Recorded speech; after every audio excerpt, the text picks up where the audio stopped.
Sabe, por trás de quase tudo no nosso mundo moderno, da energia na tomada até a água que chega na torneira, existe uma inteligência invisível. Um cérebro silencioso que comanda processos super complexos com uma precisão que, olha, é de cair o queixo. E não, isso não é papo de ficção científica. São sistemas de controle industrial. Hoje, a gente vai desvendar como essas máquinas aprenderam a pensar e, mais importante, a se regular sozinhas. Para a gente começar, vamos pegar uma coisa bem do dia a dia, um termostato. Já parou para pensar como é que ele consegue manter a temperatura do quarto sempre perfeita, sem ninguém precisar ir lá e ficar mexendo nele o tempo todo? A resposta para essa pergunta, que parece simples, é na verdade a chave para entender todo o universo da automação. Então, o nosso roteiro aqui vai ser o seguinte. Primeiro, vamos descobrir o segredo do termostato, o tal do loop de correção. Depois, a gente vai ver como a matemática nos ajuda a prever o comportamento do mundo real. Na sequência, vamos explorar a revolução que foi a chegada do cérebro digital. E, para fechar com chave de ouro, vamos conhecer o mestre de tudo isso, o controlador que olha para o passado, para o presente e para o futuro ao mesmo tempo. Ok, vamos mergulhar nisso. A mágica por trás de um sistema que se regula sozinho não tem nada de mágica. É, na verdade, um ciclo lógico, um loop poderoso e constante de medição e correção. E tudo isso se baseia em três conceitos bem simples, mas super poderosos. O primeiro conceito é o set point. É basicamente o nosso objetivo, o alvo, sabe? Quando a gente ajusta o ar-condicionado para 22 graus, esse número vira o set point. É a instrução clara que o sistema recebe. É aqui que a gente quer chegar. Aí, na outra ponta, a gente tem a variável de processo. E essa é a realidade. É a medição atual em tempo real do que de fato está acontecendo. O sensor do termostato está lá, o tempo todo, medindo a temperatura do ambiente.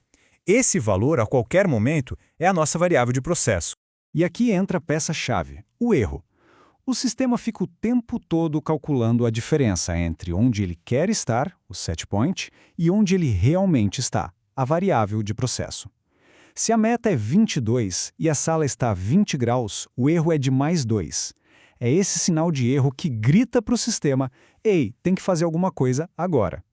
E isso leva a gente para uma grande divisão no mundo do controle. De um lado, a malha aberta, tipo uma torradeira com timer. Ela age e não vai nem aí para o resultado. O tempo acabou, ela para. Não importa se o pão virou carvão. Já na malha fechada, o sistema usa o feedback, essa medição constante da realidade, para corrigir o erro. É esse loop de feedback que dá inteligência para o termostato. Certo, controlar um termostato até que parece simples, né? Mas e um reator químico gigante? Ou uma rede elétrica inteira? Para controlar sistemas tão complexos e dinâmicos, primeiro a gente precisa de uma espécie de mapa virtual deles, um jeito de prever como eles vão se comportar. A linguagem para criar esse mapa é a matemática. Sistemas dinâmicos são descritos por equações como essa aqui, as chamadas equações diferenciais. Eu sei, ela parece assustadora, mas a ideia por trás é bem mais tranquila. O que ela faz é simplesmente descrever, com a precisão da física, como as coisas mudam com o tempo, capturando forças como inércia, atrito, essas coisas. Agora, para tornar isso útil de verdade no dia a dia, os engenheiros simplificam essa física toda em algo muito mais prático, a função de transferência. Pensa nela como se fosse o DNA, a assinatura dinâmica de um sistema. Com essa assinatura em mãos, dá para prever direitinho como um motor ou um forno vai reagir a qualquer comando, sem precisar refazer todos aqueles cálculos complexos a cada segundo. Então, com esse poder de modelar a realidade na mão, o próximo salto gigantesco foi mudar como o cérebro do controle era construído. A gente saiu dos circuitos eletrônicos físicos cheios de fios para o poder infinitamente flexível do software. Foi uma revolução de verdade. Esse slide aqui mostra essa virada de chave de um jeito perfeito. O controle antigo, o analógico, era tipo um disco de vinil, contínuo, legal, mas super sensível a qualquer ruído, qualquer arranhão, e com o tempo ele se desgastava.